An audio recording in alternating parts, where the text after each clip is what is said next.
What's up, guys? Ben Nance Glass here.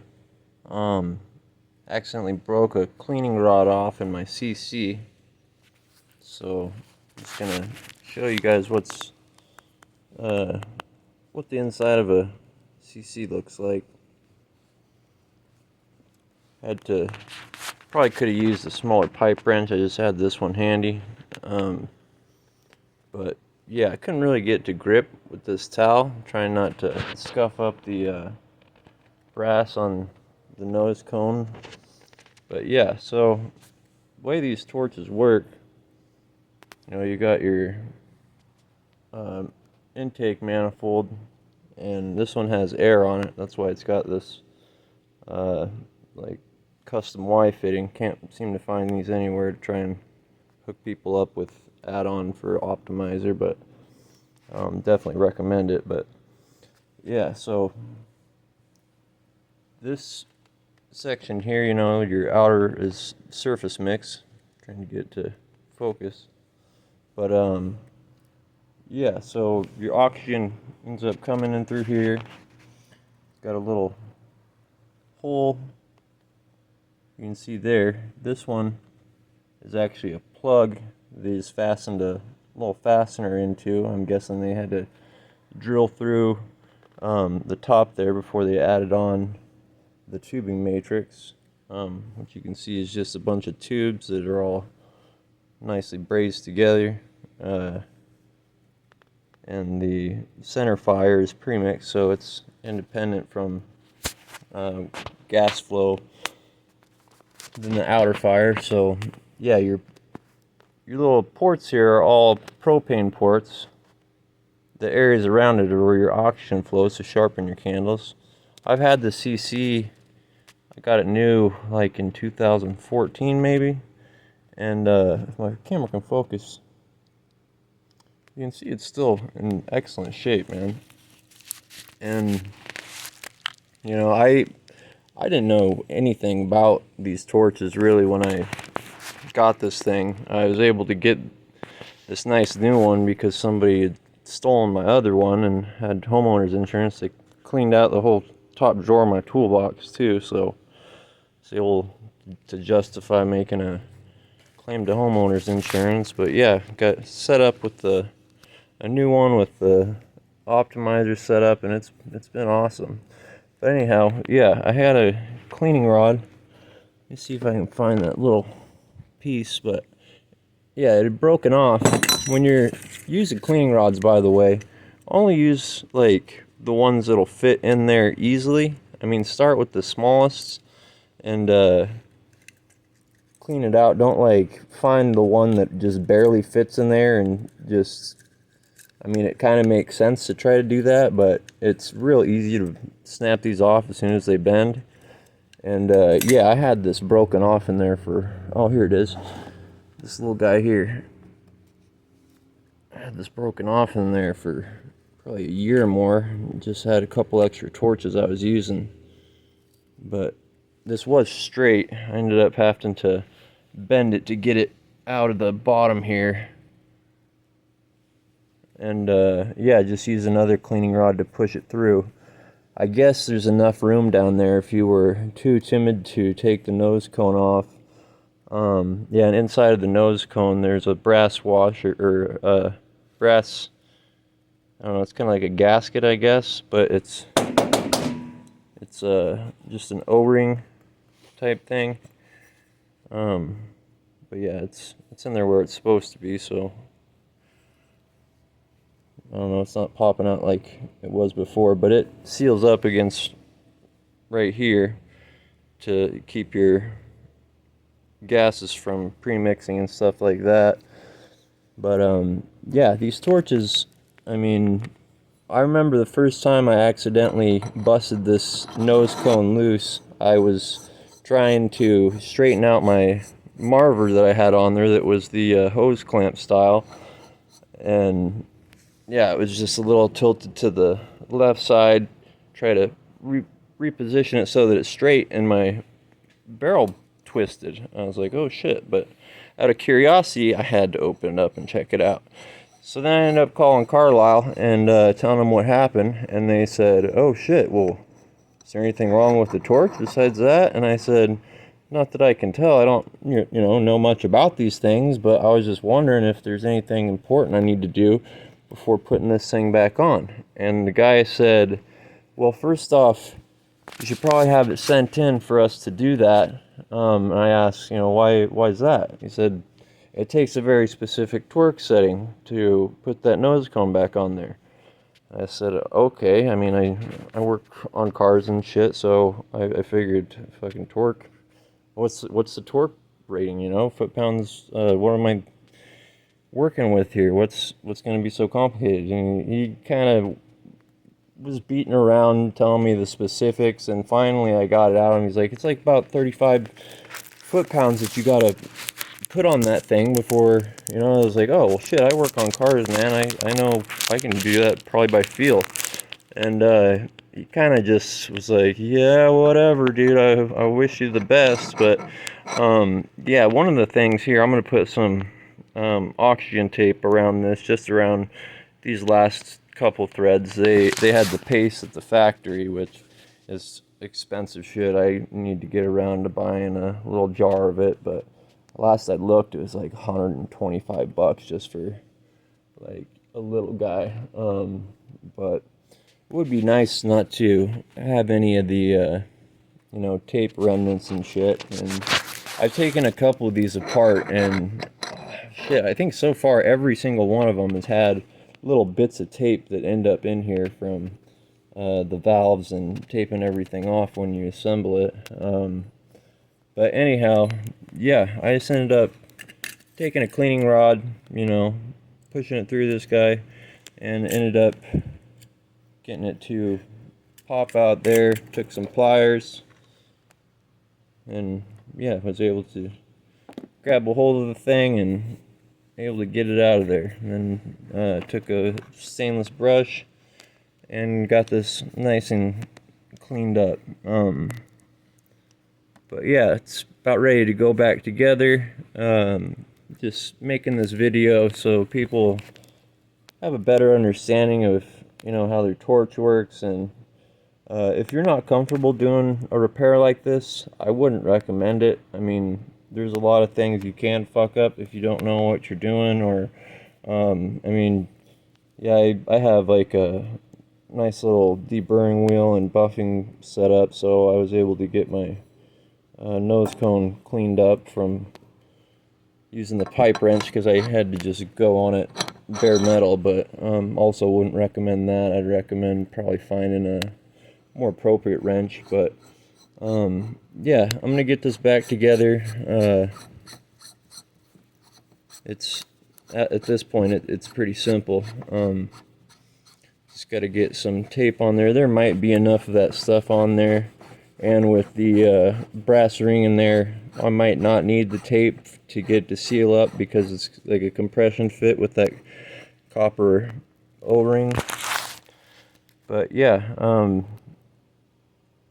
it's really, these torches aren't that crazy to work on. And if you want to save yourself some time and your wait time and whatever money for shipping back and forth and all that shit, this is a repair I'd highly recommend to somebody to do yourself. Or you can always reach out to me on Facebook. I'll walk you through the whole thing if you're trying to do something yourself. But I've also got these, I've figured out an alternative to this custom piece here. Thinking about, once I get some machining equipment, making some of these specialty, it's like a street tee that comes off at a 45 on one side. The other way that I'm doing it is just 1/8" NPT street tee with a 45-degree female to male 1/8" pipe thread fitting. And then yeah, just some valves that I acquired online that are still needle valves. But if you've ever had to swap out valves or taken them off of your CC, you know that one of them is specifically for the center, one of them is for the outer fire. And from what I can tell, I think one of them is a one-way valve, the other one is not. I know that I've accidentally installed them backwards before, and it seemed like one of them, I'm trying to remember the symptoms of it, but it was noticeable. One of them seemed, it was flowing different. So those are something that you definitely got to get installed appropriately. But yeah, for a torch that's over 10 years old, this thing it still runs like it's new.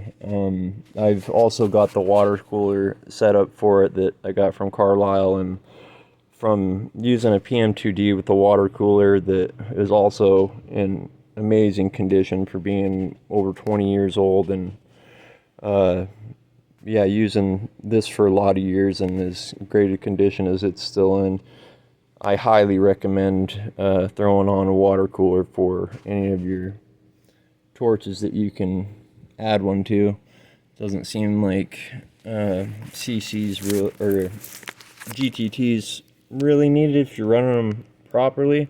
I mean, I never had any formal mentorship or anything like that. I just had to kind of learn how to operate the torch and do the flame chemistry myself, which was a hell of a learning curve. I know that for a long time I thought that, you know, making it like a rocket engine the way I was running it was how to achieve the hottest flame. That's definitely not the case.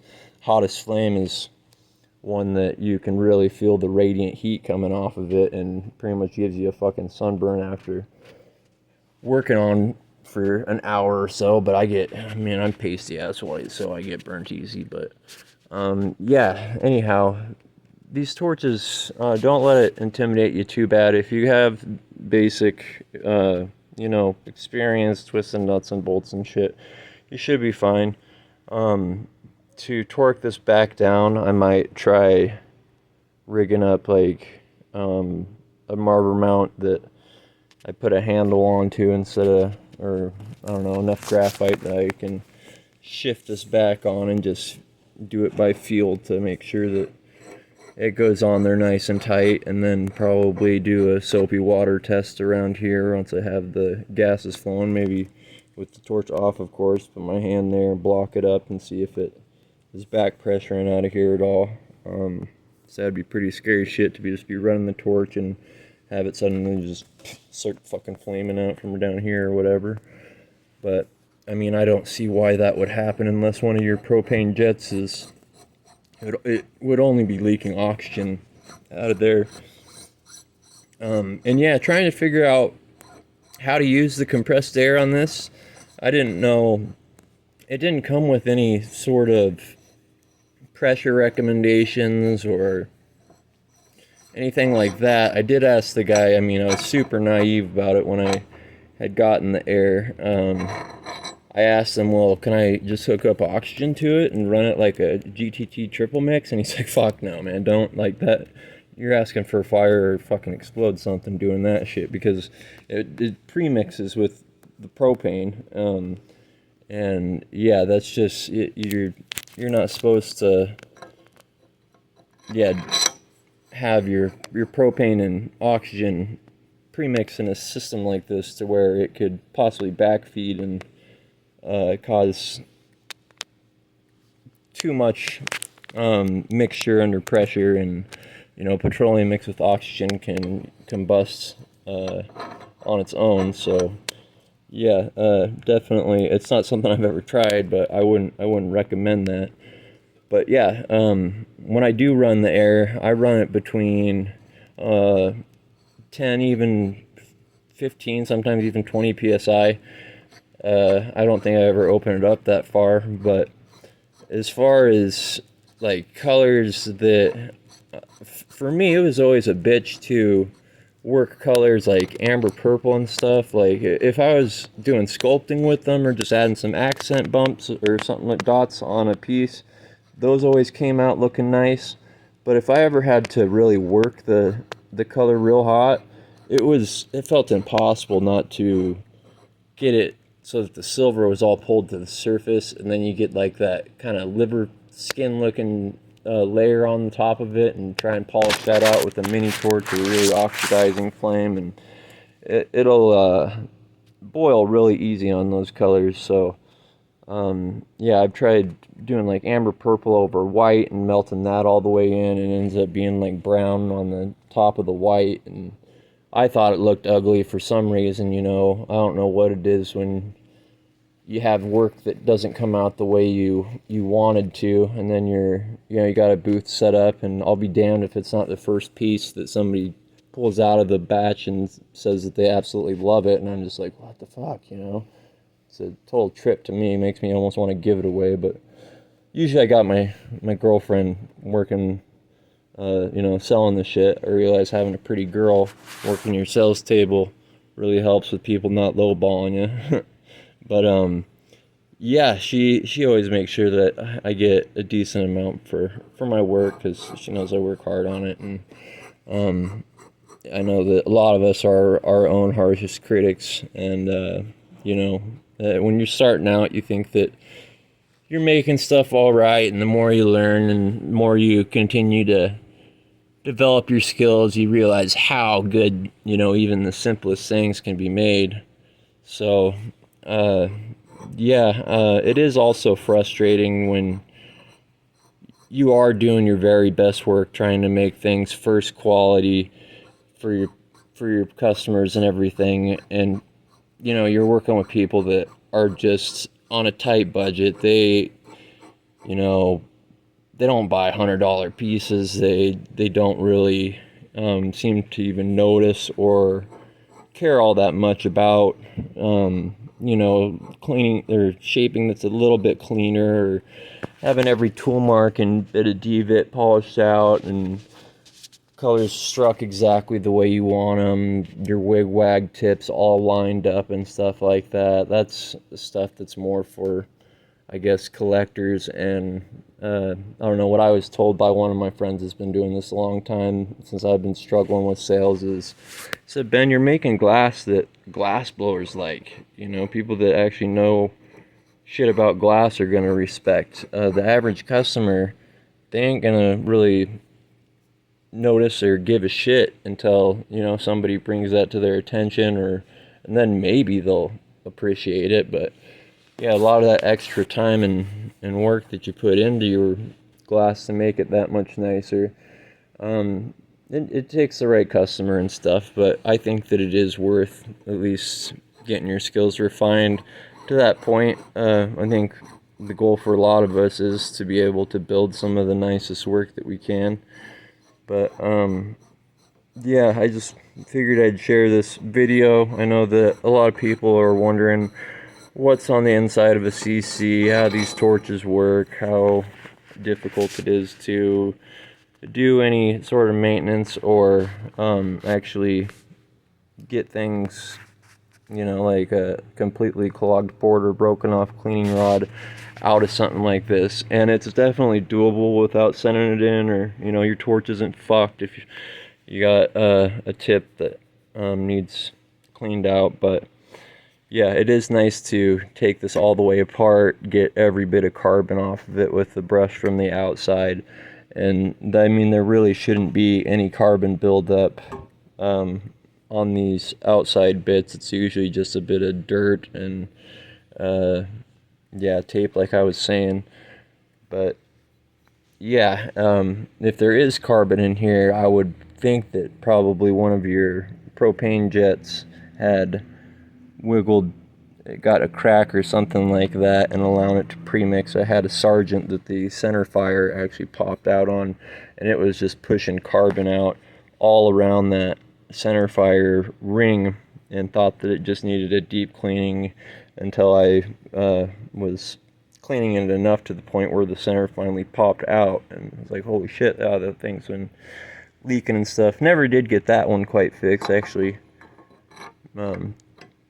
need to find that torch still. But yeah, I'll give you an update video when this is all running again, and show you that yeah, it's definitely possible to work on these yourself. And definitely hit me up on on Facebook or yeah, it's not hard to find my info and stuff. But thanks, guys.